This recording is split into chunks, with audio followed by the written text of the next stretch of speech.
everyone. Thank you so much for being part of the discussion today. So today what we thought of doing is something slightly different from what her forum's done before. We thought of having three phenomenal women from different fields or parts of the law to figure out what really brought them to this particular practice area, what led them to stick, how do they generally manage juggling their roles, and generally talk about the impact of mental health in one particular stream of law, seeing it in comparison with the other two, and also discussing potential solutions here. So today we have three phenomenal panelists really to say.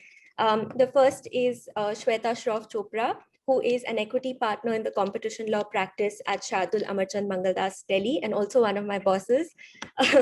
And Shweta has been part of almost every seminal antitrust case and merger clearance in over a decade now.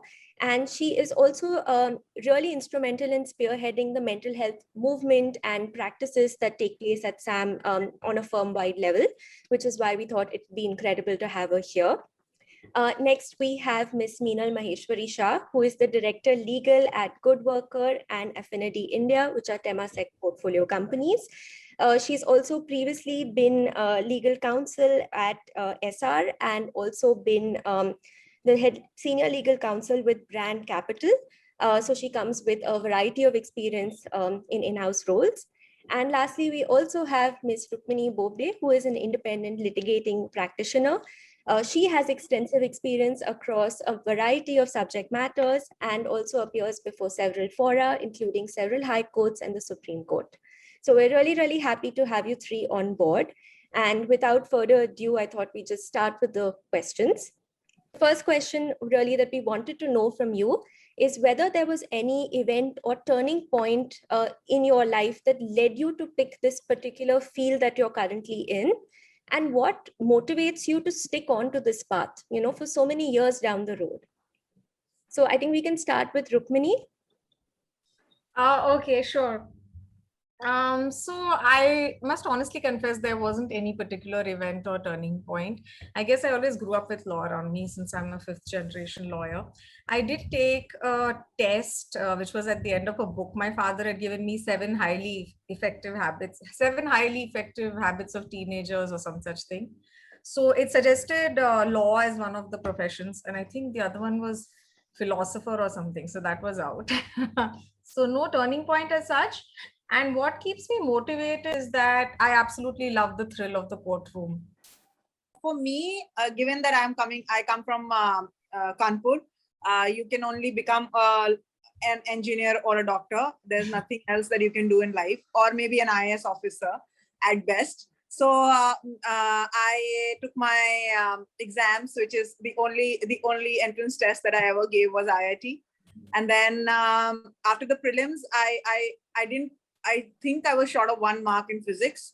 So my dad is like, okay, so what are you going to do with your life now? So then I said, then I got through all the other colleges. Then I took the state level, etc. exams. And then I'm like, oh God, who's going to study there? Because somehow, you know, when you're from UP, you have some really weird notions of life. I don't know what's wrong with them. I joined, so I then took the entrance exams for law colleges so that I can prepare for IIT. And then when I started doing law, I'm like, wow, this is so cool. I don't have to find out why the ball fell at some angle somewhere. I don't know, whatever.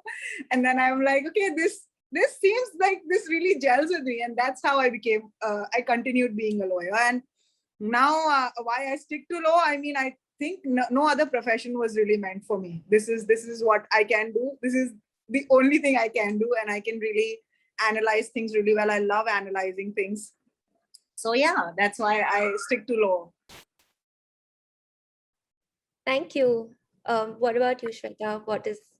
What's motivated you to much like Rukmini, you know, I'm a fourth generation lawyer. Well, I guess I was born into a family full of law. And my mom tells me a story that at the age of 3, I, you know, sat at her desk and said, this is going to be my chair, you know. And so I think, you know, very frankly, growing up in that environment with a, you know, grandfather who was a judge, parents and grandparents who were lawyers, I don't think I really gave it much thought. I don't think anything other than law was really an option in that case in my sort of years of growing up. I applied to National Law School and I didn't make it, and my world fell apart. Everything was like planned, and then, gosh, what do I do now?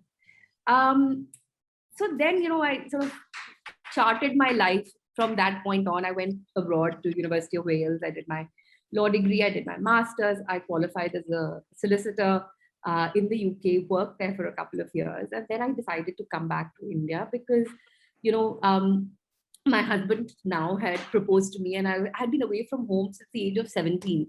And I was like, before I get married, I'm going to have 1 year at home being pampered. So when I came back, I sort of continued down the sort of corporate finance path. And later on, having sort of permanently returned to India, I came at a time when the competition law was just coming into force. It was a very, very interesting time to be, because very seldom in one's career where everything coincides, in that sense. It was scary as hell. I hadn't read a word of competition law in my entire life. But at the same time, I had the opportunity to work very closely with some fantastic colleagues who had experience from overseas, Harman. And he's the one who actually taught me competition law, working. And so I'm self-taught, which is something that I'm very proud of. And it also gave me the sense that, in life, it's okay, whichever way the chips fall, you can pick them up and play the game the way you want. So that's actually something that's how I kind of ended up in competition law. In terms of what keeps me going, there's two things. One is that every case is different because it is so business specific. I love that. I love the fact that we start and we understand the business threadbare in every case and then apply the law that we know. The second thing that I really, that keeps me going, and I'll come to this a bit later when we talk about mental health, is actually young women. That, every time I say, okay, I'm done, I think, oh my God, no, I can't say that, because I work with such fantastic young women, Ravina included, but I'm not sort of saying it for her, that I don't think I can. It's just so fabulous working with them. It's the main reason actually that I come to work, because I really enjoy working with these young women who are so bright, talented, motivated, and push me to be a better version of myself. Sorry for the long answer. Thank you. I mean, that's great. I did not know the second reason, which is really nice to know. And it sort of brings me to my next question, because, law is always seen as a gentleman's game. Much like cricket, where, it's not really a space for a lot of women, and there are only a handful who've really been able to make a mark, at least if we look at it historically. So I want to understand, in these different streams that you're specifically a part of, do you still think there is an unconscious gender bias in this particular practice area? And how has that practice area responded or is capable of responding to it, if it hasn't as yet? Is there a gender bias? Yes, definitely. I think there's a gender bias everywhere in our society. So the law is not an exception, and nor is the courtroom specifically. In fact, it reminds me, in law school, I was studying in Government Law College, Mumbai, and 80% of our classroom was girls. But when I started doing my internship in Desai Diwanji, and I used to go to the courts, 80% of the lawyers there were men. So I was thinking, where did all the girls go? So yes, there is a gender bias, and the solution is, again, I think, universal. The only way to go about it is to have more and more women in the courtroom so that they are seen as a regular fixture. I'm happy to say that now in the Supreme Court, as well as Delhi High Court, and almost all the tribunals and fora, at least in Delhi, there are a lot of women. And even when I travel out of station, I do see a lot of women in the courtrooms. Unfortunately, I don't see too many taking on the lead role of arguing cases. But yes, I think that we have gotten more used to seeing women in the courtroom from when I was in law school.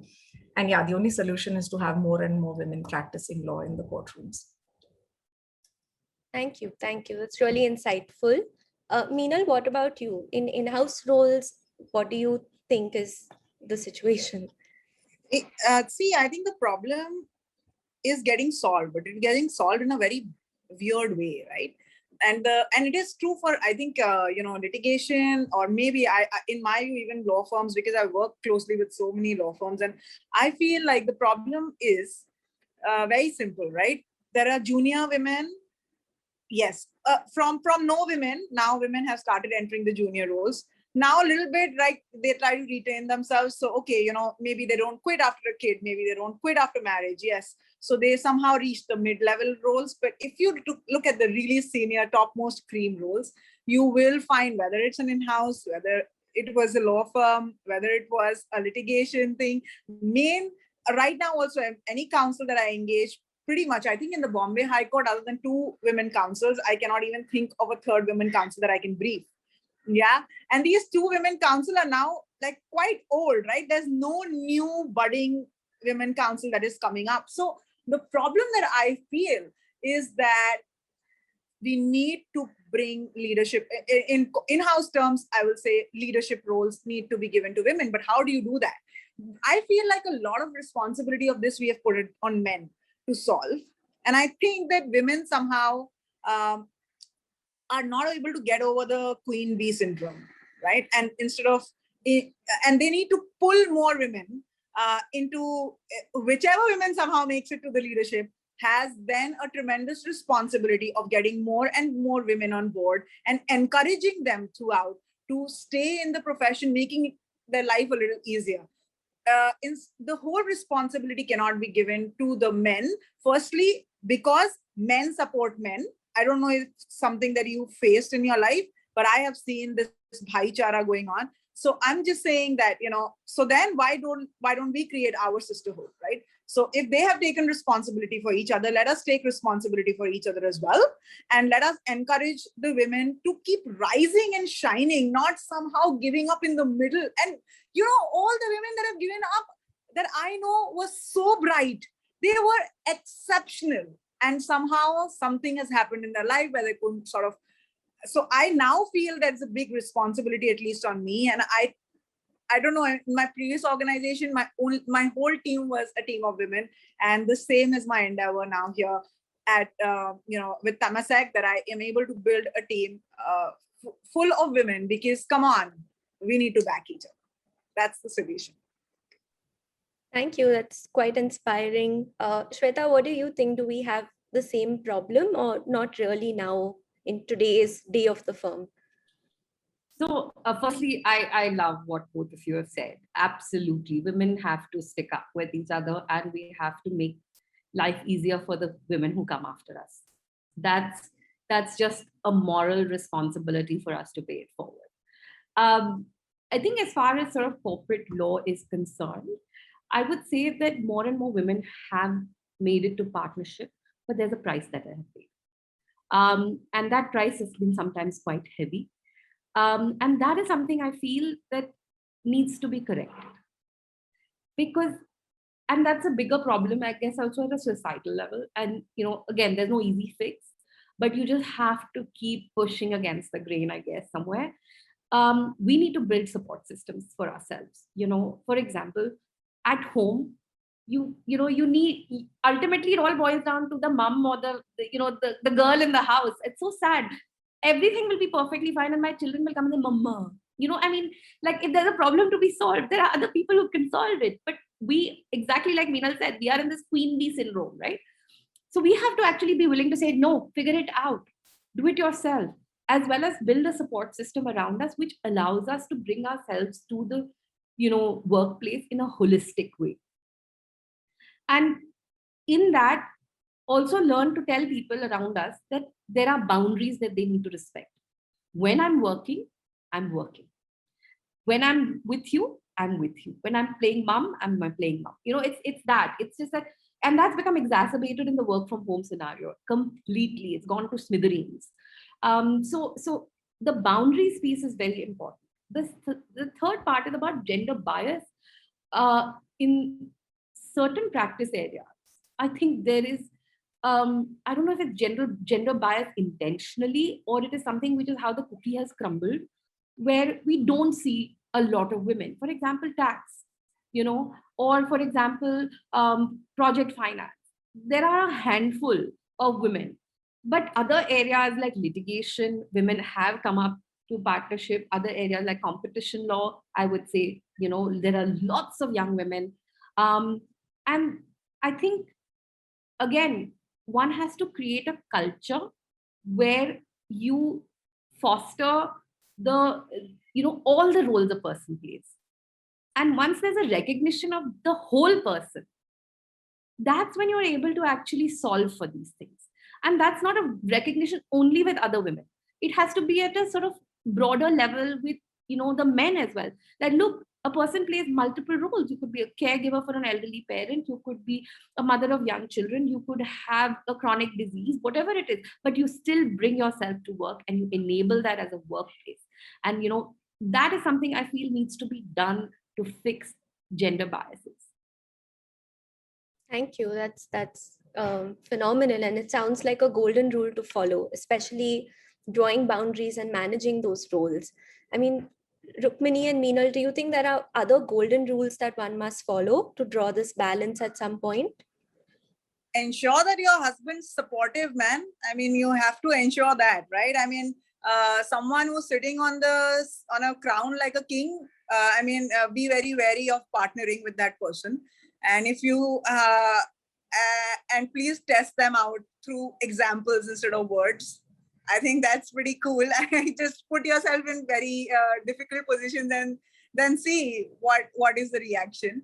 I think, it's all about the actions, right? So do that. And of course, you have to be extremely, in many, many cases, I have seen, don't get offended easily. Have thick skin. Thick skin really helps in a lot of things. So I think that's something that you need to work on yourself. Give some time to yourself in the morning, work out or listen to music or whatever you like. I mean, do things for yourself. Only if you respect yourself, people around you will respect you. And you can have, your expectation from yourself is what radiates out. And that's what you sort of get back. So I think these are the golden rules. Love yourself, respect yourself. You will see the world around you will start to change. Because they have no other option. I mean, if you don't care only about anything else other than, everyone's well-being, they'll have to adjust. So yeah, I think so. I like Meena's answer. So golden rule one must follow. The golden rule that I think really helps me is to be present in whatever moment I'm in. So it's kind of, I think what Shweta also said. So when I'm being mom, I'm just being mom. I'm not thinking about my work or my case. And when I'm sitting in office, I'm concentrating on my work. So if you can do that, I find that really helpful. And the other thing, I know this is not a very deep philosophical answer, but help.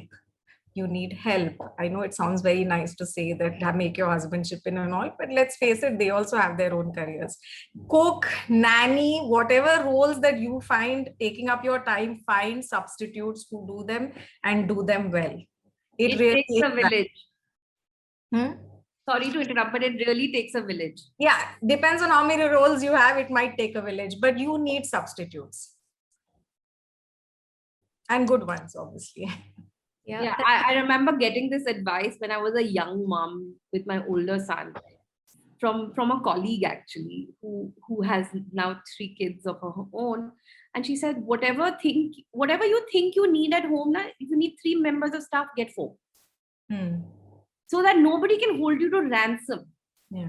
And that you have a backup so that you don't get disrupted when you are needed most at your workplace. I thought that was fabulous and I have followed it to the T. Thank you. That's really insightful. I think now moving on to the next sort of component of what we really wanted to discuss here, which is mental health. We wanted to know that in your particular stream of law, how do you think there is an impact on mental health? And also, do you notice that there are some practice areas that impact women more than men in terms of mental health? So I think I'd start with Rukmini this time. Well, to be very honest, when it comes to litigation, it's just what you mentioned. The only thing that would specifically impact women is the gender bias. But apart from that, when it comes to litigation, there is a lot of flexibility in terms of how you want to do it. So, um, the office we work at, we have flexible work hours. You can work when you want, not show up if you don't have work.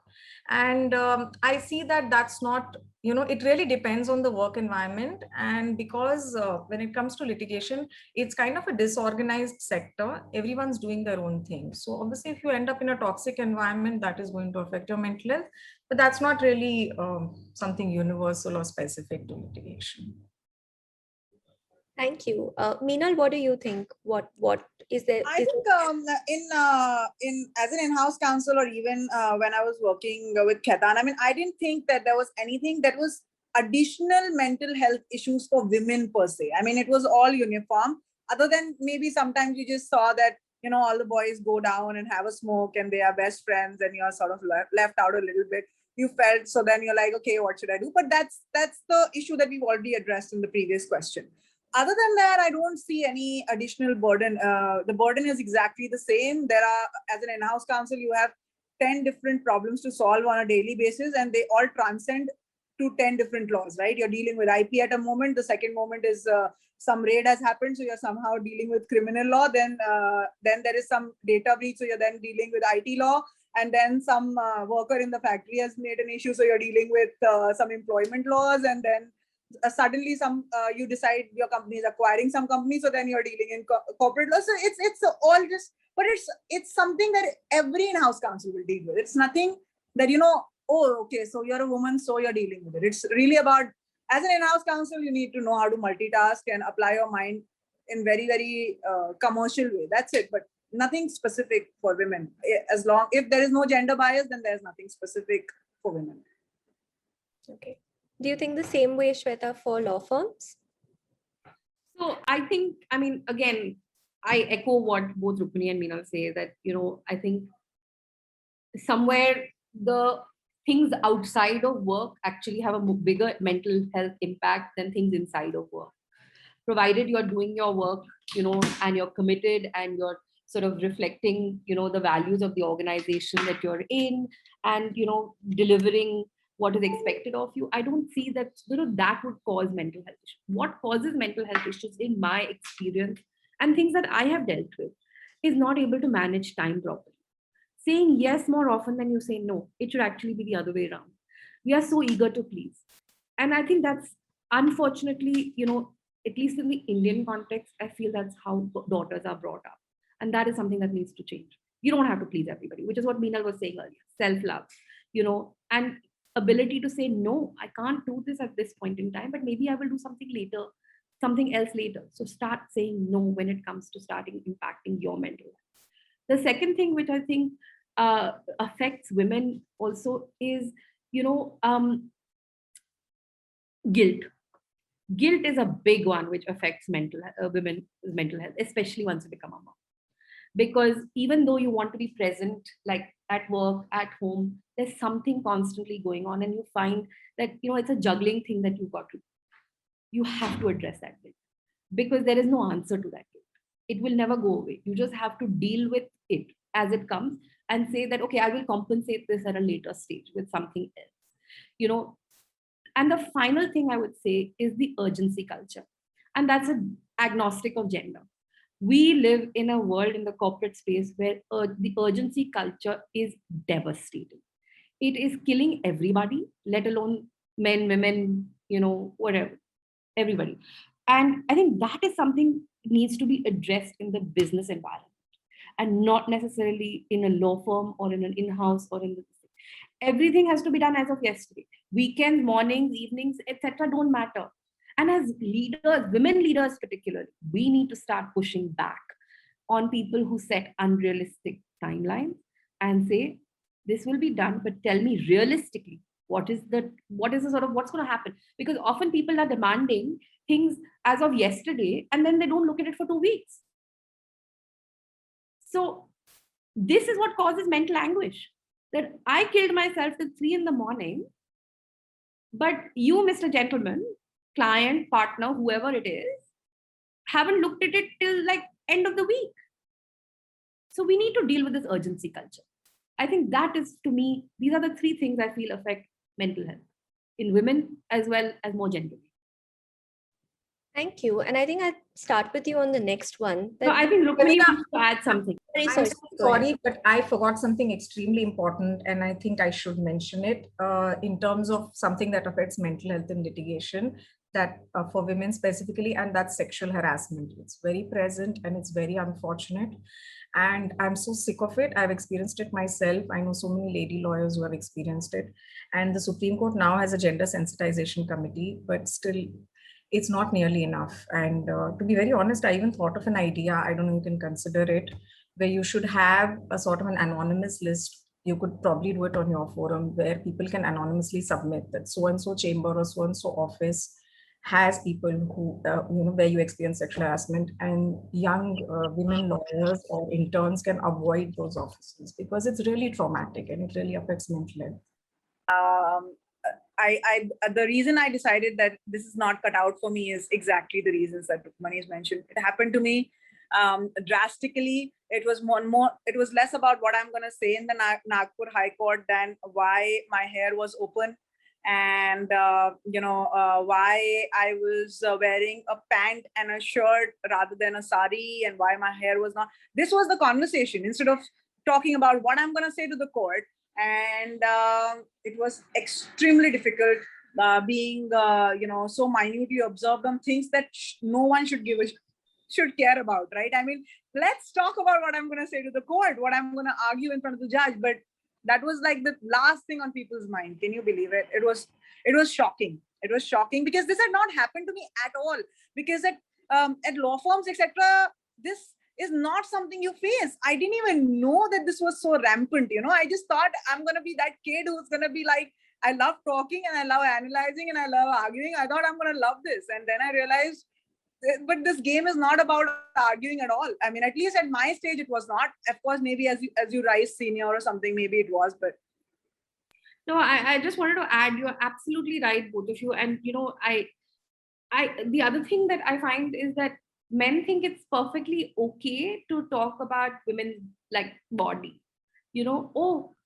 Just recently I heard this comment about some judge actually commenting on a lady lawyer who ran to court just in time for her matter, but she was a little overweight, and how he commented on her weight. How is that okay? It's not okay. But you laugh it off. Everybody laughs it off. That's where the problem is. These are things which are not to be laughed at. And until one makes a stand and say, no, this is not okay. Of course, at the risk of being very unpopular. Yeah, but you know what happens, Shweta? Most women don't stand up because they think their matter will suffer. Their client will suffer. Exactly. It's just such a vicious circle. How are you supposed to solve this alone? You need like a big team of women to solve this. You can't solve it one or two at a time. You need a tribe who are aligned. Yeah. And that's a tough one, right? I mean, class action suits, we know how difficult they are. Getting so many people aligned together, saying the same thing is just a tough thing. I think, yeah. And don't you think, Rukmini? I mean, getting all the women and litigators together and saying something, isn't it really tough? Because everyone will have a point of view. Someone will hesitate, someone will not, someone will say, hey, let's say it this way. Someone will say, let's not say too much. We are saying too less. I don't know. Well, actually, to be honest, the main problem in litigation right now, as I mentioned, is that it starts within the office or the chamber you work in. There are rare instances of judges saying things like that, and that's not excusable. But what really affects mental health and traumatizes women is the sexual harassment they experience when they at their workplace. And unfortunately, like I said, it has tormented me so much that I would again urge you should have a list where people can anonymously submit, because these people need to be punished. I mean, I've seen lawyers in court that I know tend to sexually harass their female colleagues, and I've seen young interns join that person, and I didn't even know whether I should warn them or not, because it's none of my business. I don't know if that person will do it to them or not. But it's horrible. And I really think that there should be some sort of penalty. They should realize once their names are on that list that women lawyers are not joining them and they are seen as sexual predators, because it's not just about your hair. I mean, of course, that's horrible, but I'm talking about much worse. And I don't know, I think it's more in litigation. They're stuck in some time warp. I don't know what it is, but it's really awful. And it's bound to discourage women. I mean, you need to be able to rise to that point where you can argue in court and feel confident about it. And that's not going to happen in an environment like this. I mean, we definitely lost out on a sharp mind with Meenal. She would have been great in a courtroom, I can make out. Thank you, though we will consider doing that. I mean, I'm a corporate lawyer. I'm sure Ashna's in the same boat. So we didn't realize how rampant this could be in litigation. Bad. But do you think there is something which systemically should sort of be done to sensitize people more than broadcast? Because see, today, if you broadcast a name, that's these X 10 people, but is there something that can be done systemically? For example, some judges are now realizing that they may have certain biases against people of different sexual orientations, and few of them have taken cognizance of that. So do you think that is something that can be done systemically across the board to sensitize men and people in general about, women in the workplace? Well, to that, honestly, like I mentioned earlier, the only solution is that it should be normal for women to be in the workplace. And as I mentioned earlier, that has changed to the extent that the percentage of women in courtrooms and in law offices is certainly more than it was when I was in law school. And as Meenal also mentioned, it would be really great if that rise can also be seen all the way up to the top level. So I think that can only happen by having it in practice, because I mean, the conversations are already happening, that's true. But until and unless we see more women in courtrooms, in law offices, and that becomes the new normal, nothing is going to really change. Do you agree with that, Meenal and Shweta? Do you think we have to wait it out? Meenal, you want to go first? I don't know the solution, Shweta or Ravina or Rukmini. I really don't know. If I knew the solution, I'm telling you, I would have done something about it. I felt I couldn't do anything to change that situation there and then for myself. So I just thought I'll alienate myself. So I have a couple of thoughts on this. I think first and foremost, women need to be allies with women. If you're interrupted in a conference with men or meeting with men, other women need to stand up and say, actually, she hasn't finished yet.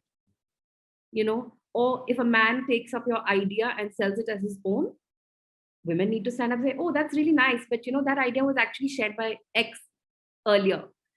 This allyship is really, really important. And that happens when we bring more women and create a more important sort of, and a more sort of, I would say, intentional environment in which women's careers are as important. The other thing I would say, which kind of flows from that, is not label women's behaviors.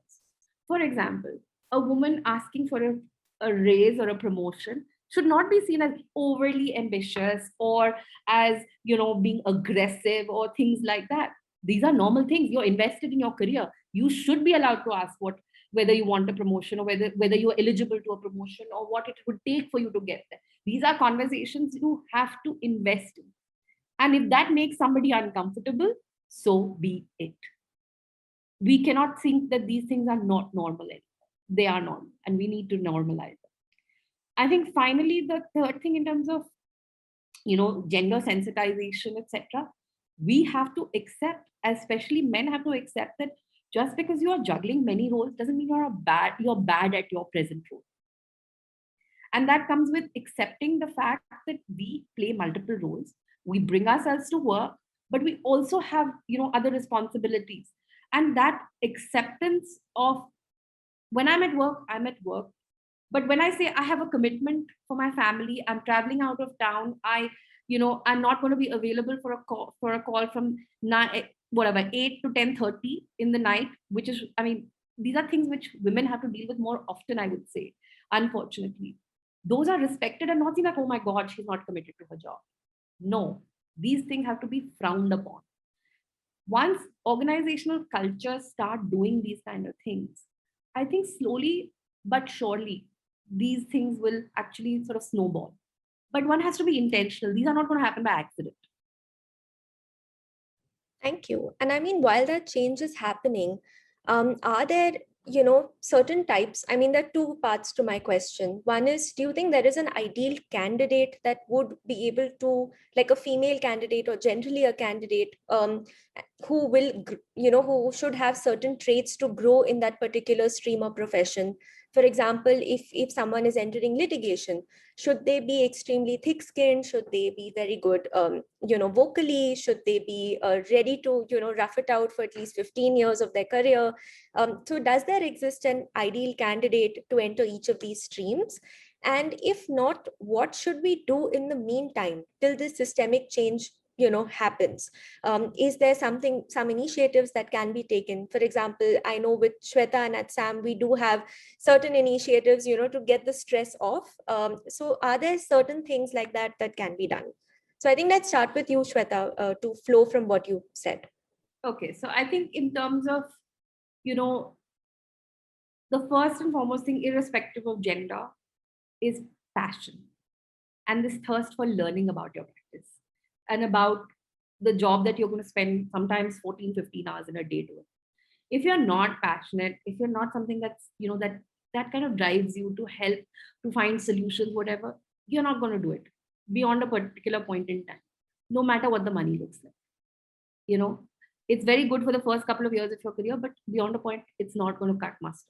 So that's passion first. Second, I think as far as law firm practice, and I'll speak more generally, I think the one thing you have to understand and accept that things will be challenging. Clients, unfortunately, we are in the urgency culture. Until that changes, you will have cancelled programs, etc.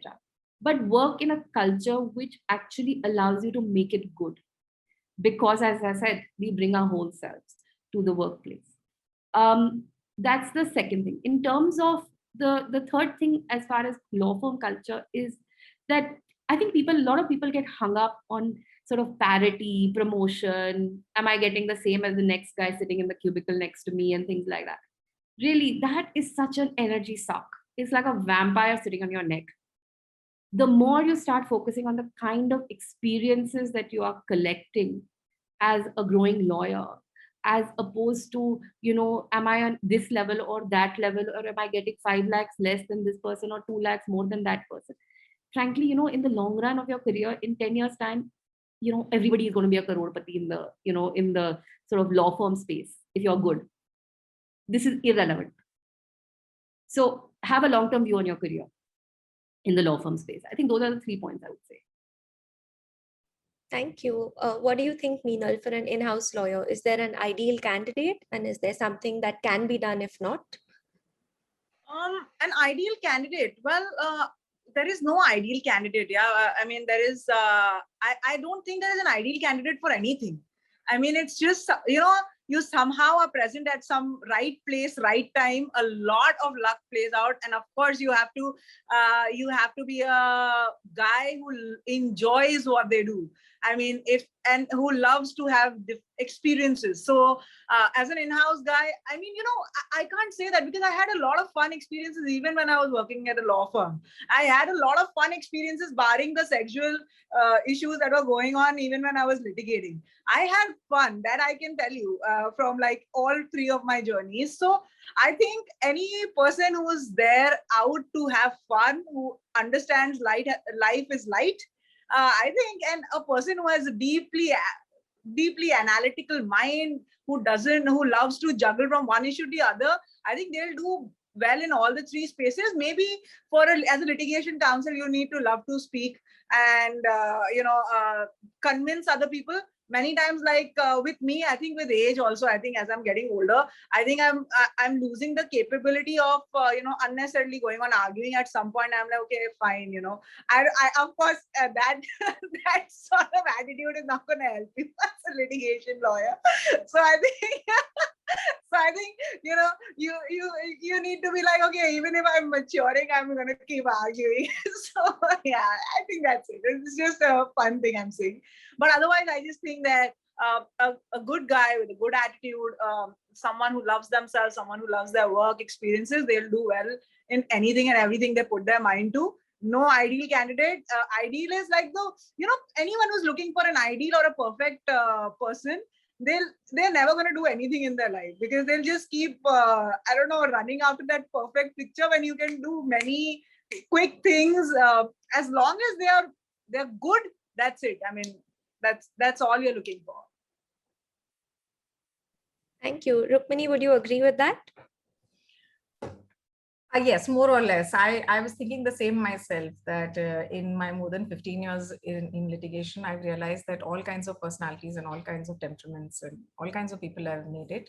So there's no success formula that way. There is one specific thing which I feel is true for litigation, that it really helps if you have another source of income in the beginning years, because litigation as a career has a slightly long gestation period.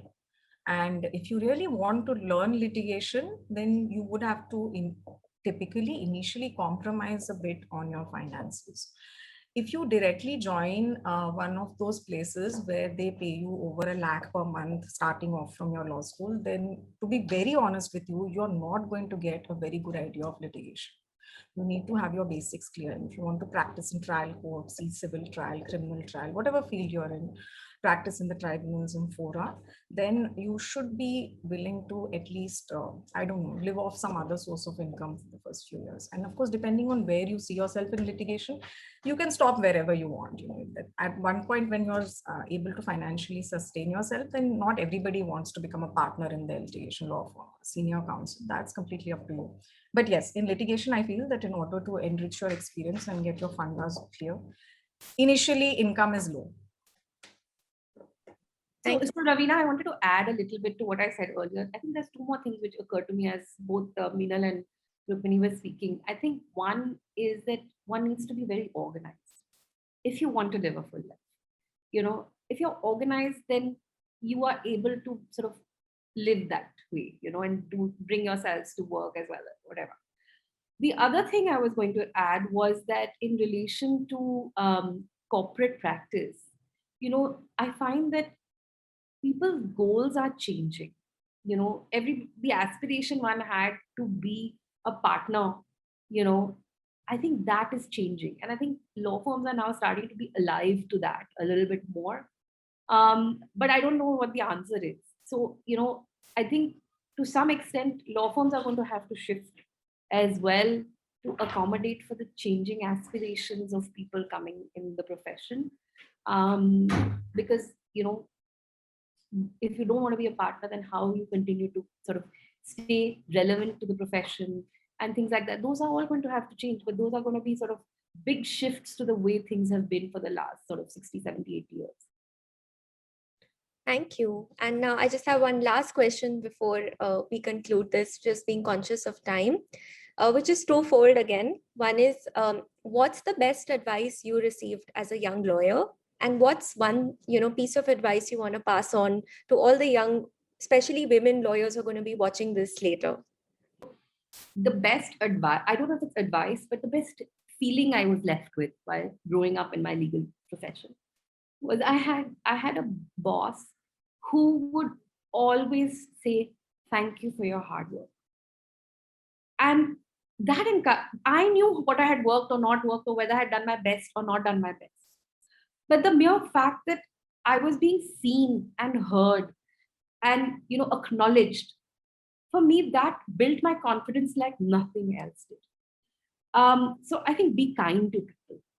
Be kind and, express yourself, express your gratitude. Gone are the days ki hum aise bade hue the to hum bachon ko aise bada karenge type of thing, like this is what we suffered, so we will pay this saas bhi kabhi bahu thi kind of, attitude forward. So that has to stop. And the advice that I would like to give women going forward is love yourself first. That is absolutely critical. I wish I knew this. I wish I knew this 10 years ago. I wish I knew this 15 years ago. I'm just like, I'm turning 40 and I'm now starting to realize how important it is. And really, I really wish that women coming in the profession have to learn to love themselves, because exactly as Neenal said, when you treat yourself good, you set the standard for other people to treat you a certain way.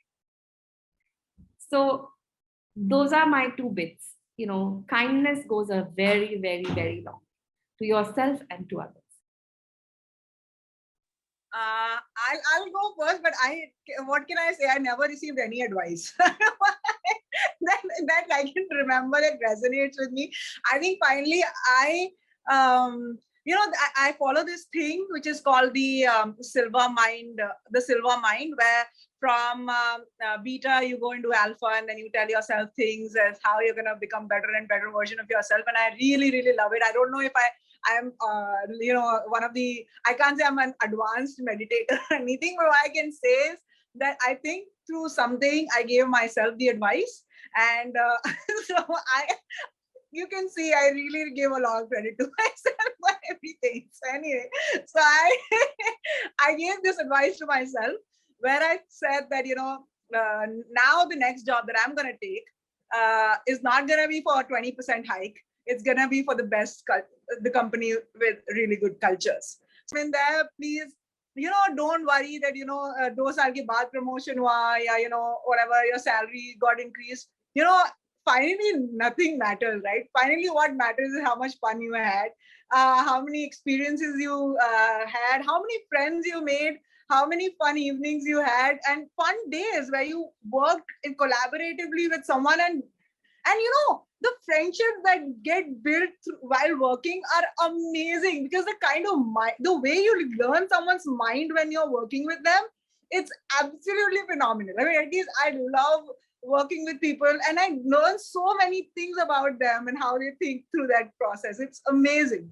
It's a very different way. So as long as you're having fun, and please listen to music, please go dancing, please have coffees with your friends, please don't give up any of this for working, because you know what, now I feel I'm not giving up anything for anything. I'm working because I'm having fun while working. I'm having coffee because I'm having fun while having coffee, and I'm doing everything because I'm enjoying in that moment with the thing that I'm doing. I think as long as, and of course, there's going to be that extra work that you're doing. You're making a PowerPoint presentation of something, a document that you've already created. So yeah, I know those are those little, that comes with it. But that also, sometimes laugh it off, just have fun, make a joke. Oh God, what am I doing with my life in that 5 minutes and all? But don't take it anything seriously. Seriously, the only advice I can give is have fun. So, yeah. Thank you. And to end with advice from Rukmini. So I've not received any advice that I can think of, but the advice that I wish I had received and that I would probably give myself today is kind of specific to litigation. Don't be overawed. It's just a conversation between you and a judge, or maybe a couple of judges, and you just have to persuade them. So if you like persuading people, then this job is for you. Do not be in awe of being in the courtroom. Great. Thank you all so much for taking 1 hour out on a Sunday and doing this for us. This has been such an insightful conversation for both Ashna and I, and everybody else who's going to watch this later. Thank you all. I mean, we're really grateful, and this is one of many such conversations we hope to have in the future and build a culture where it's safer, practical and normal for women to be in different workplaces and streams in the legal profession, so that many years down the line, people think, "Ye kya baat kar rahe the?" So that's our aim and hope here. But thank you all so much. We're really grateful. And, and if anyone has anything else to say, otherwise I will now let you go. I just want to bottle Minal's energy and like put it intravenous in me.